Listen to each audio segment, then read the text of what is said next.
How do people stay cool all summer with no AC and often long sleeves? For the Amish, this isn't just a tough choice. It's built into their lives, part of old ways. They found a simple, powerful trick to beat the heat right on their farm. It let them keep food fresh, milk cold, and stay comfy when the sun beat down. That simple trick is the key to everything. Because for the Amish, turning on the AC isn't an option. It's just not part of their world. They believe living a simpler life, without modern luxuries, actually makes the community stronger. And they do this in places like Pennsylvania, where the summers can get seriously hot and sticky. So, you might be picturing them just suffering through it, but that's not it at all. They're not just toughing it out, they're being incredibly smart. Their whole life is designed to work with the heat, not against it. Homes are built with big windows to catch a breeze and have cool concrete floors. Many even have a separate summer kitchen just for cooking, so the main house stays comfortable. They get their hardest work done in the cool morning air and use cold well water to stay refreshed. It's a whole system of simple, brilliant ideas. But the heart of it all, the one thing that makes it all work, is that little building out on the farm. So, let's take a look at what makes the Amish Springhouse so clever. To really get why that little building is so brilliant, you first have to understand the massive problem it's built to solve. For the Amish, summer isn't just about a hot day. It's a challenge that goes right to the heart of their beliefs. Their whole world is built on the ideas of simplicity and humility. So when it comes to something like air conditioning, it's a non-starter. They see it as an unnecessary luxury. It represents a deep reliance on the modern world, the very thing they've chosen to live without. For them, turning on an air conditioner isn't just about cooling down a room. It's about plugging into a system that could slowly weaken the core principles they live by. But women continue to wear long-sleeved, full-length dresses.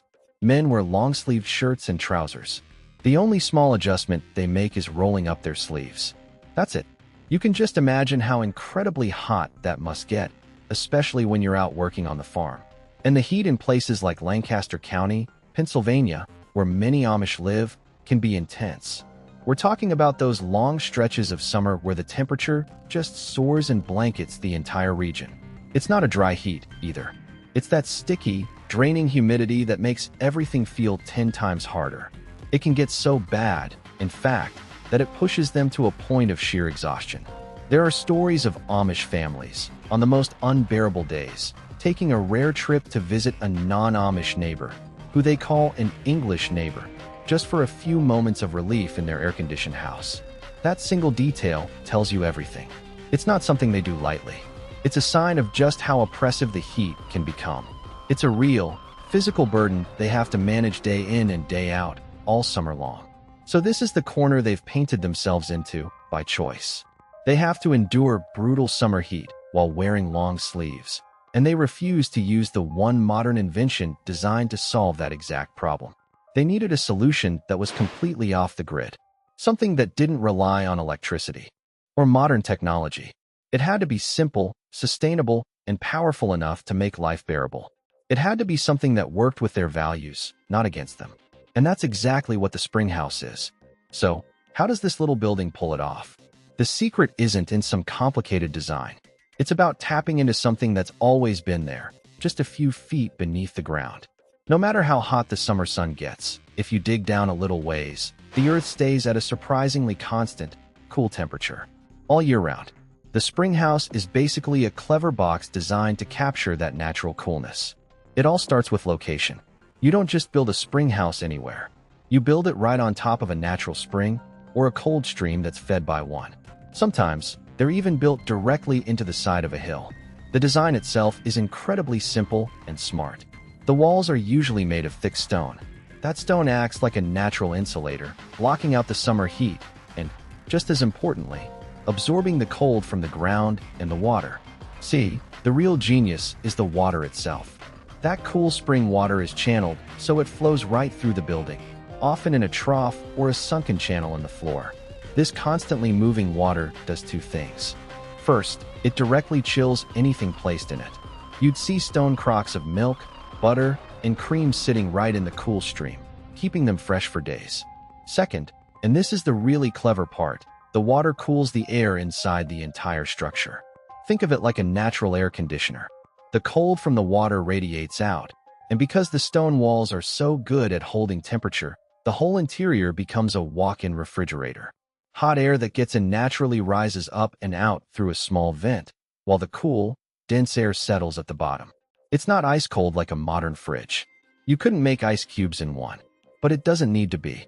It creates a steady, manageable temperature that's perfect for preserving food and offering a place of real relief from the blistering heat outside. And it does it all with zero electricity.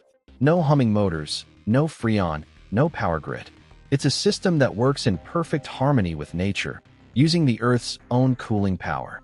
It's a solution born from necessity, but it's also a perfect reflection of their beliefs. Simple, sustainable, and completely self-sufficient. This simple stone building was more than just a clever cooler. It was the heart of the entire Amish homestead. It's what made their self-sufficient lifestyle actually work. Think about it. If you have a family farm, you're producing your own food. That means milk from a cow, eggs from chickens, and vegetables from a garden. But all of that hard work is for nothing if the food spoils before you can eat it. Especially dairy. Before modern refrigerators, fresh milk was a huge problem. It goes bad in just a few hours in the summer heat. But with a Springhouse, that milk could stay fresh and cool for days. This was a complete game changer. Suddenly, you're not just trying to use up milk before it spoils. You can let the cream rise, skim it off, and store it in the Springhouse until you have enough to churn butter. You can make cheese. The Springhouse turned a perishable product into a stable food source that could last for weeks or even months. It became the central hub for the farm's food supply. Crocks of butter and cream would sit in the cool water. Baskets of eggs, freshly picked vegetables, and even leftovers from dinner would be stored on cool stone shelves, safe from the heat. This system meant almost zero waste. Everything the farm produced could be used. And because of that, it created true independence. You don't need to run to a grocery store when your food is safely stored just a few steps from your back door. You don't need to buy ice from town. You don't have to rely on a power grid that might fail. The Springhouse allowed an Amish family to live almost completely off their own land. It provided food security and a way to preserve their harvest, ensuring they had enough to get through the year.